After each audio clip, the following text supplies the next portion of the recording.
Today we are going to discuss certain topics in solar and wind energy system. Okay, so the contents is, first one is introduction, next one is construction, what is the fuel cell, how it works, the types, advantages and also disadvantages will be seen. So what is actually a fuel cell? So fuel cell is an electrochemical device. Again I am repeating, electrochemical device. So why I am calling it as electrochemical device? Actually we are getting the electrical energy from a chemical reaction. Okay, and that's being converted into electrical energy. It's an electrochemical device that is combining hydrogen and oxygen to produce electricity along with water.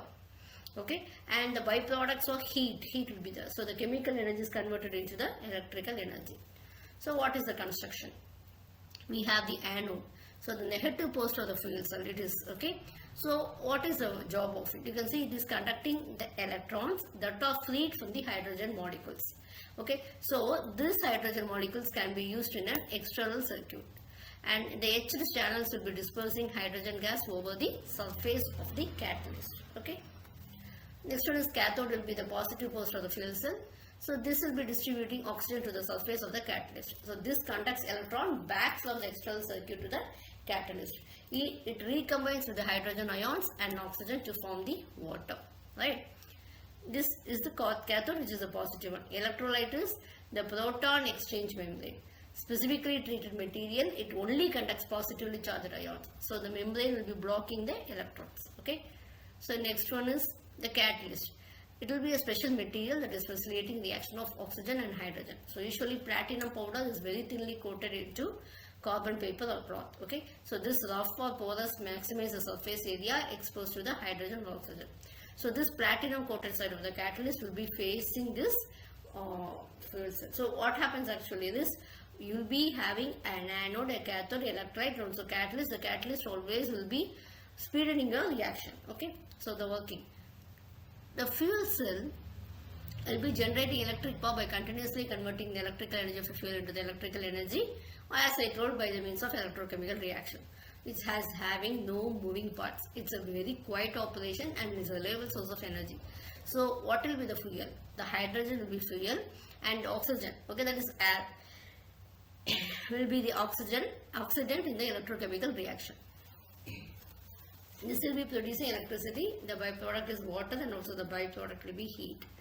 Okay, so what happens is when the hydrogen is being introduced into the system, the catalyst surface of the membrane will be splitting the hydrogen gas molecules into protons and electrons. So these protons will be passing through the membrane to react with the oxygen into the air. So the electrons, which cannot pass through the membrane, will have to travel around it. So what happens when it is travel around it? A DC electricity, source of DC electricity will be created. Okay, so this will be the concept of electricity formation in the case of your fuel cell.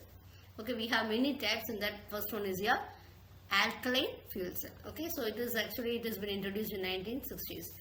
So actually we have an aqueous alkaline solution like potassium hydroxide. Okay, so it has a compressed hydrogen, oxygen fuel, potassium hydroxide will be the electrolyte. We have hydrogen oxygen is the fuel, and 70% efficiency can be achieved in this, and the operating temperature will be from 150 to 200 degrees centigrade, and we have 300 watt to 5 kilowatt, you will get it as output. Next is your phosphoric acid fuel cell. Okay, so the phosphoric acid fuel cell, you are having a molten phosphoric acid as an electrolyte.